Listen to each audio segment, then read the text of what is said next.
Hello and welcome back to my YouTube channel.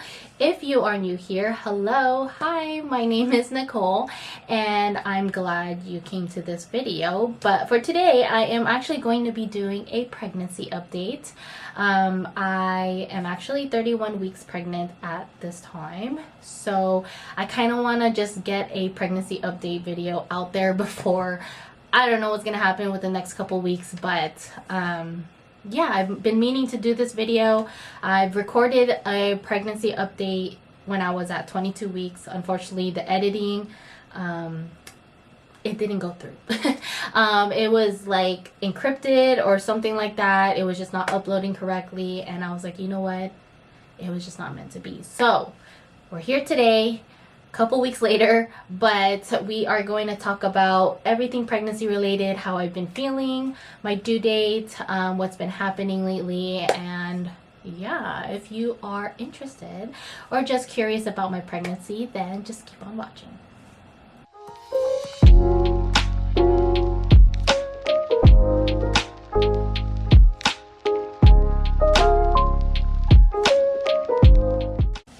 So like I said, I am actually 31 weeks today. Well, let's be specific. I'm actually 31 weeks and 6 days. So tomorrow is Thursday. Every Thursday I am a new week. Tomorrow I will be 32 weeks, which is crazy to me because where did the time go? I remember just finding out I was pregnant like if it was yesterday, but yeah, I'm in my third trimester and I'm so excited, yet so much has happened recently, and I want to just, share my experience, show what my belly looks like, give you guys a bump update, and just go over everything pregnancy related that I can think on top of my head right now. But yeah, if you are new here, if you guys don't know, but I am actually having a baby girl and my due date is actually January 19, which again is coming up really fast. This pregnancy just flew by really fast. And that due date was basically determined by my last menstrual period from my doctor. I've had my last day of my menstrual, it was like around end of April or mid-April, I think. And just by that, they say my due date would be January 19. Do I think that this baby girl might come out sooner? Maybe, because this pregnancy is definitely different than my first one. I do have a 5-year-old now. I was pregnant with him when I was 22. I had him at 23, and this pregnancy I'm actually 28 right now.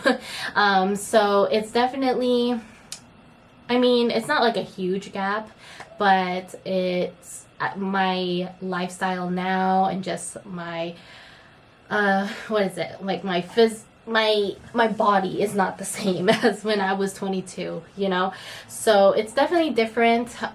This time around I experienced a lot more nausea, especially in my first trimester. My first trimester, I definitely experienced nausea and just overall tiredness and just laziness my whole first trimester. Second trimester, definitely got my energy back, but I was just eating a lot. I noticed a huge difference on my appetite starting or going into my second trimester. I definitely seen a huge difference on my appetite, which I'm not mad about. I love food and I don't mind the weight gain. Obviously it's understandable, I'm pregnant, but as of right now, going into my third trimester, I need to watch what I eat, just because with my results with my the glucose test, I did take the first hour or the first glucose test of the 1 hour. I did not pass that one, and then I had to go back and do the 3-hour one. I passed 2 out of 3 of them. One of them I did not pass, but the doctor did recommend me to just be cautious about what I eat, and that's what I've been doing. I'm not like hardcore trying to diet. I was for a minute because I was really scared, because my mom did take my blood sugar and it was really bad, or it was really high at that time, so everyone was on my butt about it. But as of right now, I'm not like being like very strict, but I do limit how much I eat.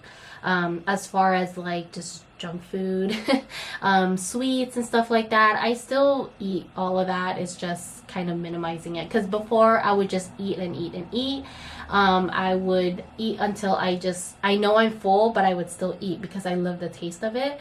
So now it's kind of different, because if I know I'm full and I need to chill, I stop right then and there. But yeah, that's how my appetite's been lately. As far as just how I feel, so like I said, I'm at 31 weeks, about to be 32 weeks. And ever since I was at 20-ish, beginning of my 20 weeks of pregnancy, I definitely feel like a huge pressure on my pubic bone. And till this day, I feel it. It's getting worse and worse every day. It's manageable, but it can be very painful, which sucks, because I've mentioned it multiple times, or every time on my doctor's appointment I mentioned it, and basically they tell me it's normal, obviously. But I just did not experience this kind of pressure on my lower pubic area with Kingston. As far as like with him, that's why I thought that, you know, being 28, I thought that that's why I'm feeling this pressure. But basically my doctor said that after every pregnancy, you're not, like, your insides are not as intact. You're very, you know, you're loose. Not everything goes back to normal. So now that this is my second pregnancy, I feel everything much lower. Everything's not, you know, tight. So it's definitely being dropped down lower. So yeah, that's basically what the doctor tells me, that it's completely normal. I can do like exercises with my pelvic area to try and minimize the pain. But I don't have any like stomach muscles anymore, so it's definitely harder for me to just get up. And just walking, I'm walking like a penguin every day, just walking, very uncomfortable. Even just sitting here, I feel all the pressure just pushing down.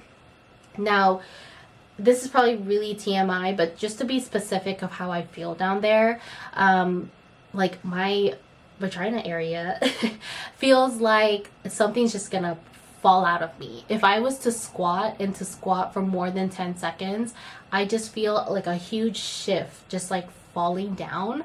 And I feel like this baby girl is gonna pop out or something, like just slip out. That's literally how it feels. Obviously she doesn't slip out, but that's how I feel. And that's why I like try and prevent being in that kind of position. Or when I walk a certain way, because I feel like, you know, with uncomfortableness of the pressure on my pubic bone, but also I feel like something is just gonna come out of me.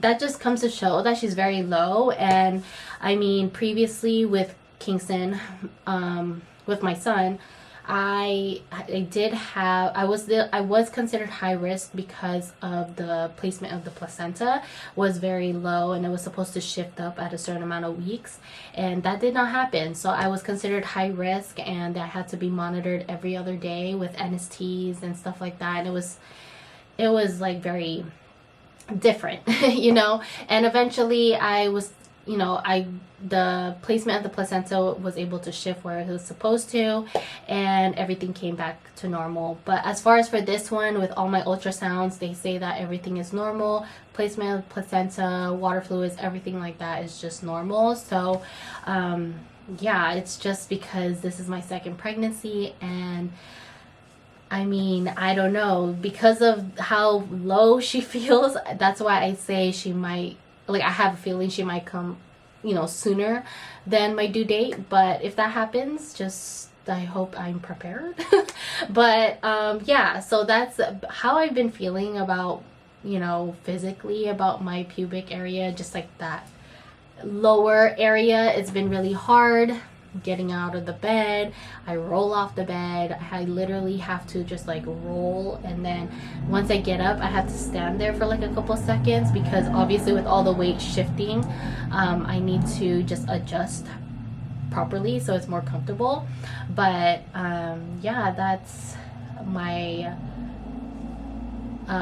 physical kind of aspect situation going on right now. So yeah, as far as what else, like how how I feel all the movement. So with Kingston, I did not feel, I mean, I felt movement, but it wasn't like excessive like how this girl is in my belly. She does like jabs, kicks, flips and stuff like all day every day, especially during nighttime, and she's very active, and it's been really hard for me to sleep because it's just, you know, she's moving and then I'm uncomfortable trying to find my you know, comfort spot, but it's been hard to just fall asleep or just get any kind of rest. But yeah, she moves a lot compared to my son when I was pregnant with him. I don't know why, but she's very active, and you know, it's nice, but it also can be very uncomfortable because she'd be jabbing up in my ribs, up on the side of my, like on the side of my stomach, and it's crazy because it's definitely different than my son. And I feel like I'm so early on how much movement and how much I can feel, but because I think I started feeling like I felt like the butterflies feeling at like 17, 18 weeks, which is really early in my opinion. But I'm telling you, I at first thought it was bubble guts, but no, I confirmed that it was the baby, and I felt it really early on. So ever since then, she's been moving, and till this day, she's, you know, very active, which I'm very grateful for, but it's been very hard. What else? Oh, so for my maternity leave, I'm technically about to be 1 month away from being on maternity leave. So with my due date being January 19, so far I'm having just a regular vaginal birth. I don't have any consequences where I have to do a C-section or have a planned C-section. But as of right now, it's just a regular birth, vaginal birth, and excuse me. If my due date being January 19, with the state of California, I have 4 weeks of maternity leave, which brings me to starting that maternity leave right before Christmas, which I'm so excited. Tomorrow is actually Thanksgiving.